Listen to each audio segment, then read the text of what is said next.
iria enfrentar. E nós todos sabemos que Deus apunta en este libro promesas en la revelación de Él. Hay promesas de Dios. Aquí en este pasaje leímos muchas promesas de Dios para una iglesia específica, la iglesia que estaba en Filadelfia.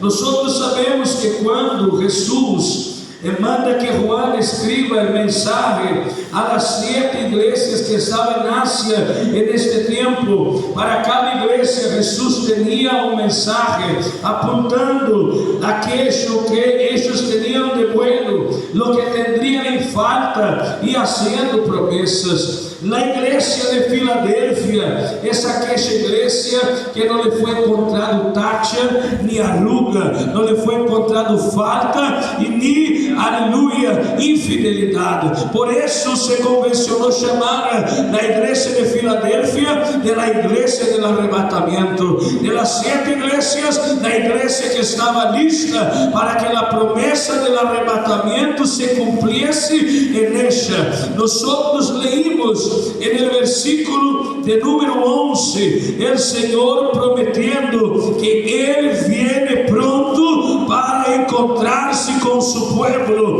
Y en el versículo de número 10, el Señor Jesús hace una promesa que cuando Él viniese, esta iglesia iba a ser guardada de la gran tribulación, del momento de mayor tristeza, de mayor batalla, de mayor lucha que la humanidad se iba a enfrentar. Y la Biblia nos está mostrando que esta iglesia tenía la promesa, esta iglesia tenía la esperanza, esta iglesia tenía en Cristo y de parte de Cristo una convicción de salvación antes del sonar de la trompeta. Pero antes de las promesas, la Biblia dice que esta iglesia tenía algunas marcas especiales, hermano César. Esta iglesia tenía características que la diferenciaban de las demás 6 iglesias, y es sobre eso que yo quiero hablar en esta noche. Las 5 marcas de la iglesia del arrebatamiento, las 5 marcas de un pueblo que va a romper las nubes,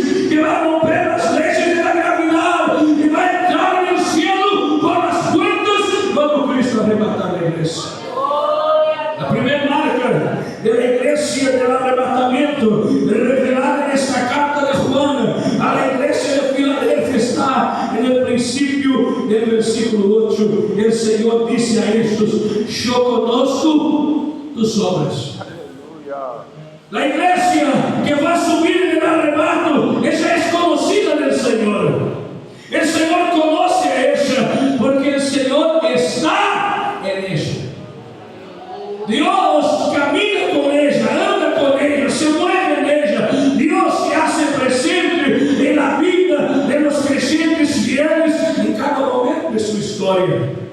Escuche, la Biblia dice que en el día del juicio Jesús habló que se iban a levantar algunos hombres, algunos que por un momento de su vida se nombraron como iglesia, se nombraron como siervos de Dios, pero nunca dejaron de hacer maldad.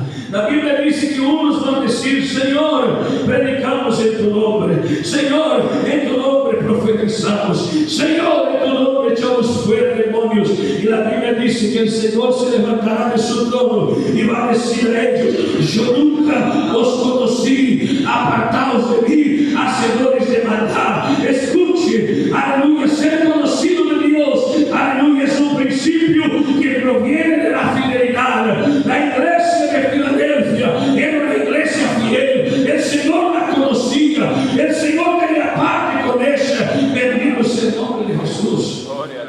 Lo que Jesús nos está enseñando, hermanos, es que más allá de que echar fuera un demonio, más allá de que decir así dice el Señor, en compartir una profecía, más allá de que nombrarse profeta, nombrarse bispo, nombrarse pastor, nombrarse misionero,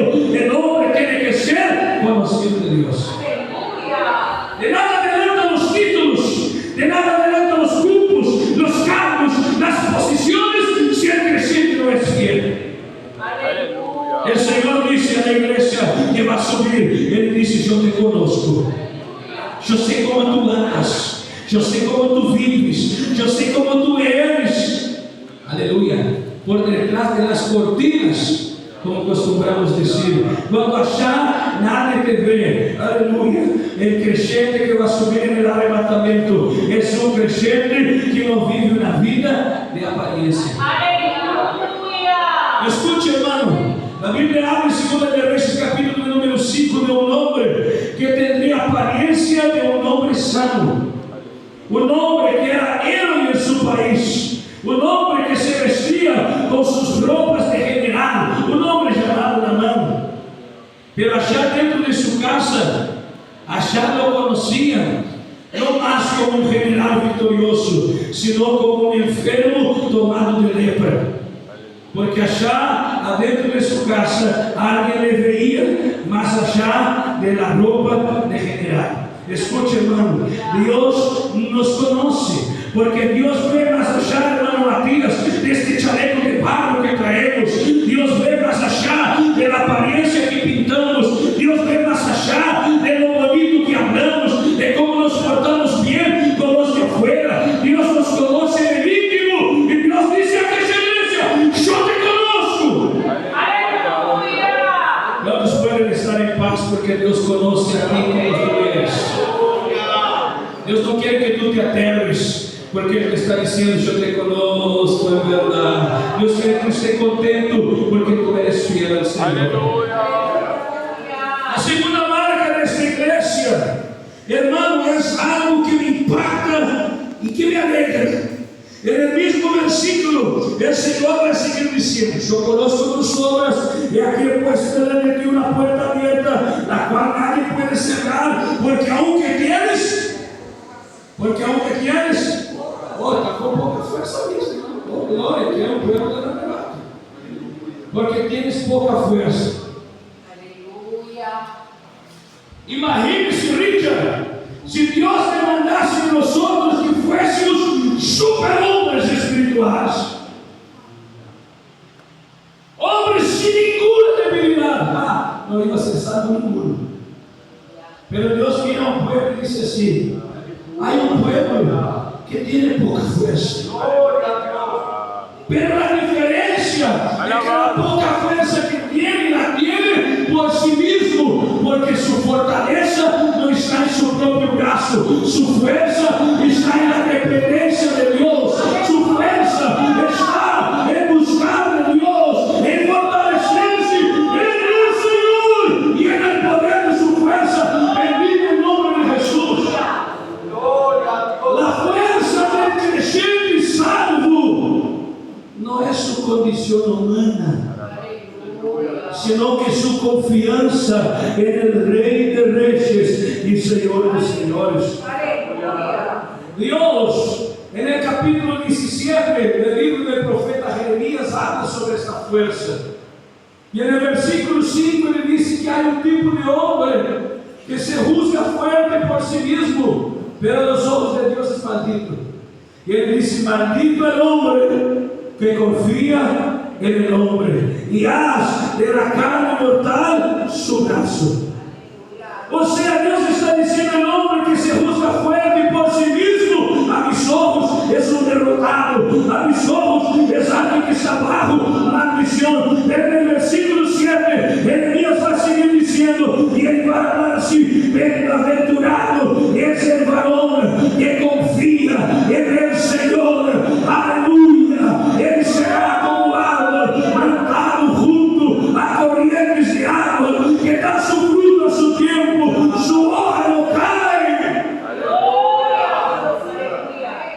¿Cuál es la fuerza de un árbol plantado junto a las corrientes que le da condición de que su hoja no caiga, de que sus ramos no sequen, que su flor no marchite y que su fruto no niegue? La fuerza está en la corriente de las aguas. La fuerza está en el fuente a la cual Él está pegado. Y Jeremías dice: ¿cuál es esa fuente para el creyente? Él dice: esa fuente es confiar en Jehová. Aleluya.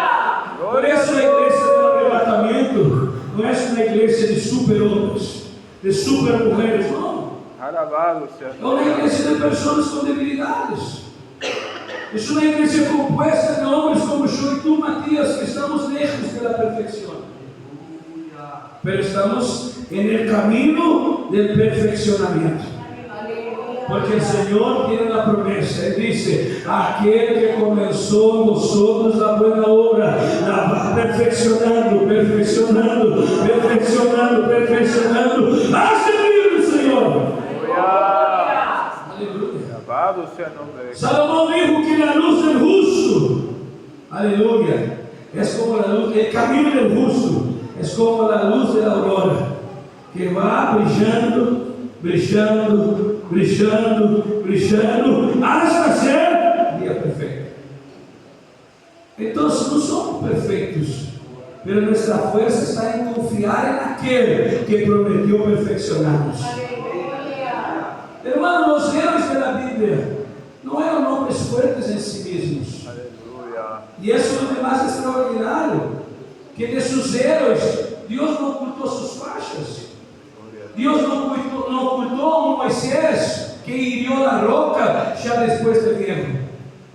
Dios no ocultó a un David que en un determinado momento de la debilidad de su naturaleza, de su poca fuerza, cayó. Dios no ocultó el profeta del fuego, el hombre llamado Elías, que se metió en una cueva, que se metió en el desierto, que él, aleluya, él quería morir. Él dijo: ya no predico más, ya no me da más, ya no tengo fuerza, me van a matar como los demás, yo soy solamente más uno. No, hermano, Dios nunca trabajó con hombres perfectos. Pero Dios siempre perfeccionó los hombres que aceptan su obra. Dios está diciendo aquí: yo sé que tú tienes poca fuerza. Yo te conozco. Yo sé que tú te esfuerzas, pero también sé que a veces te falta. A veces tú quieres, no logras, tú intentas y no salvas. Tú te esfuerzas y no consigues. Pero tú no te rindes. Hasta tú tropiezas, caes, pero no quedas postrado, tú te levantas, tú vas de arrastro. Dios está diciendo: te conozco que tú no tienes fuerza. Pero Él va a seguir hablando. La tercera característica, Él dice así: poca fuerza, pero has guardado mi palabra. Aleluya. Hermano, sabe que me llama la atención. Siempre que Dios va a hablar sobre el hombre que le agrada, el hombre que busca entrar por el camino recto, Dios nunca le va a mandar obedecer. Dios siempre lo va a mandar guardar. El mismo Jesús, allá en San Juan, capítulo 15, versículo 14, Él dice: si me amáis, obedeced mi palabra. Y que digo: si me amáis, guardad mi palabra. David, en el Salmos 119, 11, él dice: yo guardé tu testimonio en mi corazón para no pecar contra ti. Aleluya. Y ahora Dios está hablando para la iglesia del arrebatamiento. Dios está diciendo así: yo sé que tú has guardado mi palabra. Hermano, qual é a diferença? Eu lutei um pouco com Deus para entender isso. E um dia, hermanos, eu senti em meu espírito uma pergunta. E a pergunta que sonou em meu espírito dizia assim: "Lo que é aquilo que tu guardas?" Meu Deus. Só o que guardo é algo importante. Só o que guardo é algo que tem valor. Yo lo que guardo es aquello que tiene un buen precio, aquello que es un tesoro. Y ahí, hermano, yo me acordé de la parábola del tesoro escondido en el campo. La Biblia dice, Richard, que el hombre del reino de los cielos es semejante al tesoro que un hombre encontró en un campo. La Biblia dice que en aquel instante aquel hombre no podía llevar el tesoro, porque el tesoro estaba en el campo. Pero él quedó gozoso. ¿Qué él hizo con el tesoro? ¿Qué él hizo con el tesoro? ¿Quién se acuerda? Él tomó el tesoro y lo ocultó. Y fue a casa y vendió todo lo que tenía, juntó todo el dinero necesario y compró el campo, porque el tesoro estaba en el campo. Hermanos, yo pude entender que si nosotros obedecemos la palabra, puede ser que la obedezcamos sin tener en cuenta su real valor. Andrés, ¿cuántas veces tú ya obedeciste a tu papá sin estar muy contento? No necesita contestar. María, entonces, a veces yo le digo algo y me obedece. Obedece. Pero no obedeció con gozo. Para eso no fue algo valoroso, fue pesado. Y la Biblia dice que para los que aman a Dios, sus mandamientos no son gravosos. O sea, no son graves, no son pesados, no son duros. No, sus mandamientos son dulces más que la miel. Yo te voy a hacer una pregunta, hermana. Cuando tú limpias tu casa, tú sacas la basura, tú agarras la basura y pones allá en el aparador para adornar tu casa, ¿sí o no? ¿Por qué tú no haces eso? ¿Por qué tú no haces? Porque es basura. Pero ahora, si tu marido te diera un regalo que impacta, ustedes hacen eso, ¿no? Impacta tu corazón, ¿qué tú vas a hacer con él? ¿Tú lo vas a meter? No, vamos a hacer eso. Sé que a veces las digo no van. Va a quedar allá, bien bonito. ¿Por qué? ¿Por qué tú haces eso, Graciela? Porque para ti tiene valor. Dios está diciendo que la iglesia que va a subir para el cielo es una iglesia que mira su palabra y dice: esto es para mí un tesoro dulce más que la miel. Yo lo voy a guardar en mi corazón para que así yo no peque contra ti, Señor. Dios quiere creyentes que amen su palabra. Hay personas que aman el beneficio de la palabra. Porque, hermano, la palabra tiene sus promesas. La Biblia dice que si tú das tu diezmo, el Señor va a reprender el devorador. Es un mandamiento con promesa. Aleluya. Pero si tú das el diezmo con dolor en el corazón, quizás el devorador va a ser reprendido. Pero yo no sé si va a ser salvo. Porque la misma Biblia dice que no debe dar ni por necesidad, ni con tristeza, porque Dios ama al dador. O sea, Dios quiere que tú des diezmo con un corazón alegre, diciendo: estoy diezmando, porque hasta la palabra del diezmo para mí es dulce más que la miel.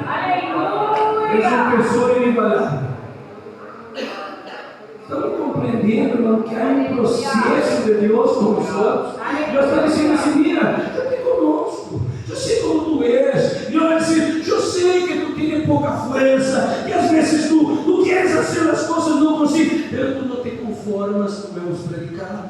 Tú no te vuelves un religioso como hemos predicado.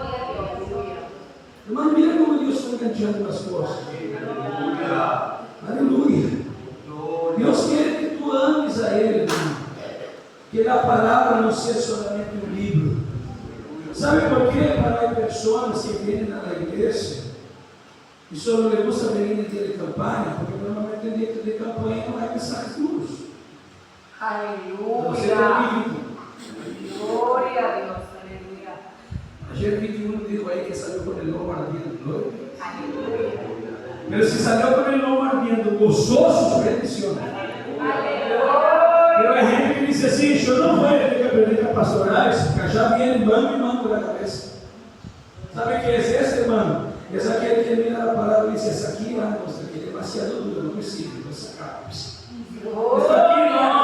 Esta aquí no, esta aquí no es tesoro, esta aquí azul, no quiero.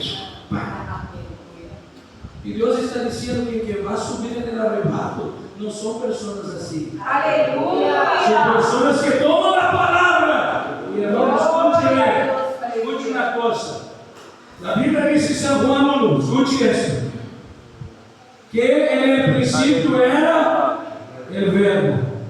Y el verbo estaba con, y el verbo era, y el verbo se hizo, y el verbo. Entonces, ¿qué Jesús es? Jesús es la. Ahora escúchame una cosa, yo te voy a preguntar. ¿Se quebró algún hueso del cordero? ¿Vamos a entender? ¿Queremos entender? ¿Queremos aprender? Se quebró algún hueso del cordero, pastores. Richard, lo traspasaron en el costado. El soldado era bueno de vida. Cruzó entre las costillas y no quebró ningún hueso.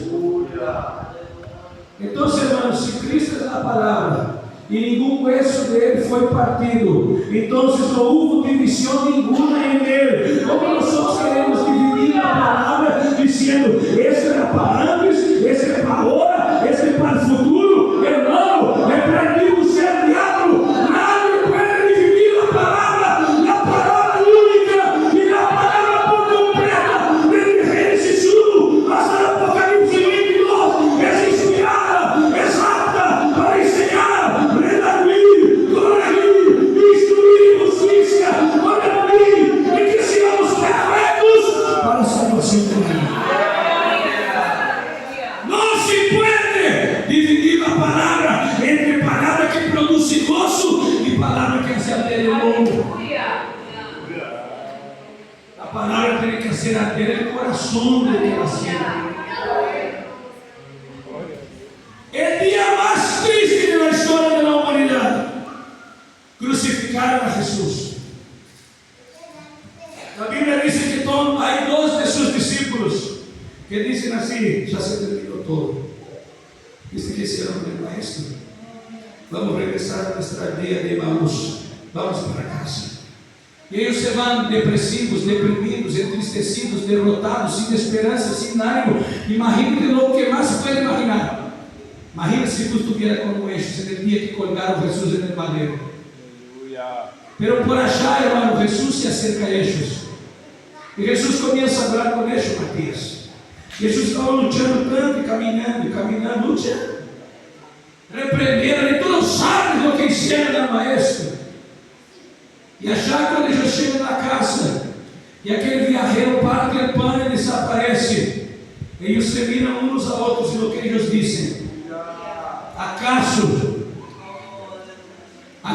no ardía en nuestro corazón la palabra que él hablaba?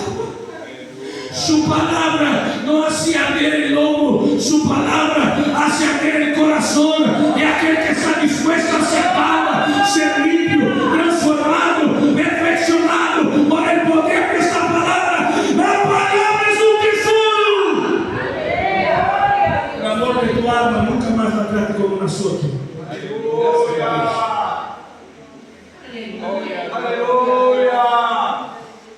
Yo sé que el hermano o la hermana que escribió eso estaba jugando. Pero tristemente hay personas, hermanos, que se enojan. Cuando yo estaba aquí en Salto, alguna vez yo les dije a ustedes lo que ustedes tenían que predicar. Yo puedo ser el peor enchaste que pasó por aquí, pero nunca le digo lo que tenía que predicar. A ver qué más predicaba. Abel, alguna vez te dije, Abel era mi discípulo. Ahora yo me levanto, ¿no? ¿Alguna vez te dije lo que te tenía que predicar? Ángel, ¿alguna vez te dije lo que tenía que predicar? César, ¿alguna vez te dije que tenía que predicar tal cosa? Las hermanas de la Unión Femenina que predicaban todas. Y un día un hermano que se fue de la iglesia golpeó la puerta de mi casa. Me habló: pastor, vine a pedir la carta. Y yo le digo: wow, hermano, ¿qué te pasó? Ya no aguanto más, me dice. Vengo al culto de doctrina, tú predicas contra la carne. Vengo jueves, ya no te quiero más escuchar los martes. Siempre se levantan los hermanos y predican contra la carne. Vengo en el culto los jóvenes los sábados, hasta los jóvenes más chicos predican contra la carne. Vengo a la escuela bíblica y está dicha con el nombre contra la carne. Llega el domingo, mensaje contra la carne.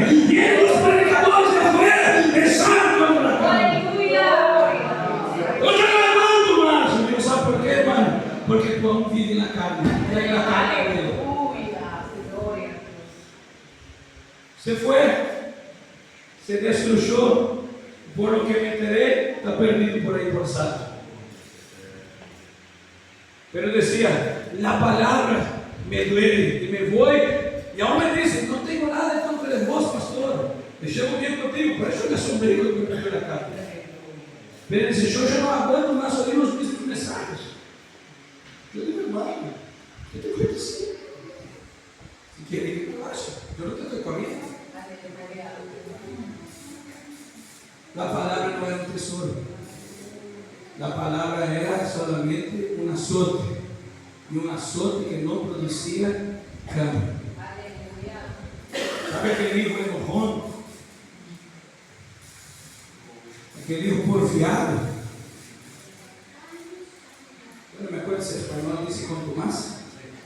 Aquele hijo contumaz que el padre lo regía y no se interesaba. Que Dios dice, llévate a la puerta de la ciudad y elimina-lo del medio del pueblo, porque para este ya no hay sanidad. Hermano, escute, un creyente que no ama la palabra solo está gastando su tiempo en la iglesia. No va a producir fruto en la vida y no va a ser salvo en la eternidad, porque la palabra es el tesoro más precioso. La única cosa que hay del cielo en la tierra, que podemos tocar, abrazar, llorar arriba de ella, orar con ella, es la Biblia. La única cosa que es del cielo que tú puedes tocar en la tierra antes del arrebato es la palabra, y hay creyentes que no la tienen. Vamos a seguir. La quinta marca, la cuarta marca, has guardado mi palabra, ahora estamos en el versículo 8, y no has negado mi nombre. Hermanos, lo que es no negar el nombre del Señor. Cuando nosotros nos bautizamos, tomamos el yugo de Cristo sobre nosotros. Ele disse que su jugo es fácil y ligera su carga. El jugo es aquello que une los bueyes que trillan en el campo y que el buey más viejo, más experiente conduce el más joven. Jesús es desde el principio. Ele é aquele que nos conduz com um jugo fácil na carga ligeira. Aleluia. E quando, hermano, nós aceitamos servir a Cristo, nós levamos sobre nós o jugo de Cristo, levamos seu nome. Jesus disse que nós somos o sal do mundo, o sal da terra e a luz do mundo. Recuerda se dice el sal o la sal. El sal. La sal.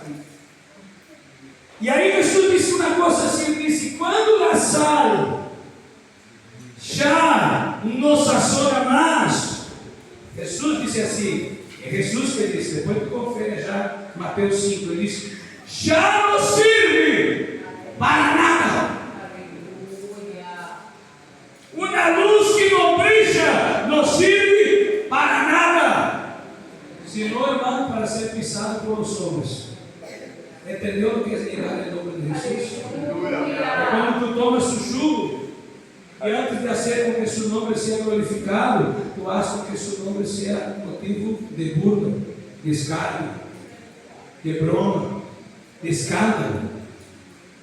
Jesus disse, mira, se é para produzir escândalo, melhor que fuera atar-te na piedra e echar-te al fundo da máquina.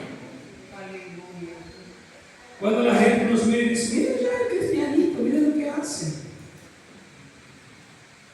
Ah, mira, cristianito, pero compra e não paga. Trata e não cumpre. Predica e não vive.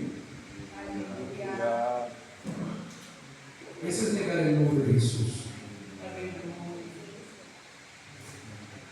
Deus não nos chamou para isso, irmãos. Deus nos chamou para honrar seu nome. A Bíblia diz que quando brilhe nossa luz e os gentiles venham, glorificarão o nome do Senhor. Agora, irmão, quando o crente tem pouca força, mas não nega o nome do Senhor, aleluia, todo o que ele hace por la graça de Deus. Já dijo Pablo já em Romanos 15, ele disse, não hago yo, pero la gracia de Dios en mí. Y yo no la he recibido en vano, bendito sea el nombre de Jesús. Hermano, voy a apurar porque ya está la hora. Versículo 9. La última frase dice: reconozcan que yo te he amado. La iglesia del arrebatamiento será arrebatada simplemente porque Jesús le amó. Y con su amor le dio una oportunidad inmerecida. Por su amor le extendió la mano cuando estaba en el fondo del pozo.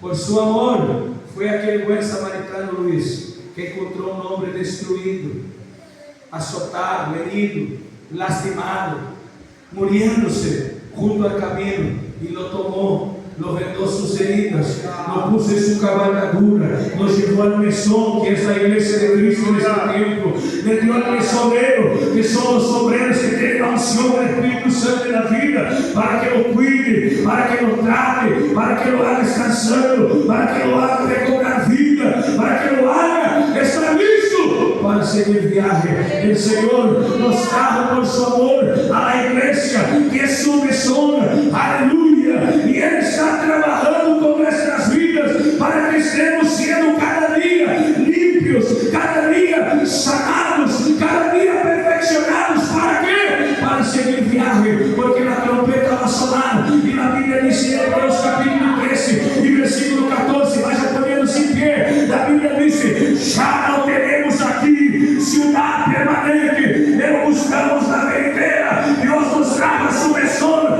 para que nosotros nos preparemos para seguir viaje a una tierra que nos está preparada. ¿Cuántos quieren subir en el arrebato de la iglesia? ¿Cuántos quieren seguir viaje? Ya se viene el viaje. ¿Cuántos quieren seguir siendo perfeccionados por Dios? Quizá, hermano, tu fachada em algum ponto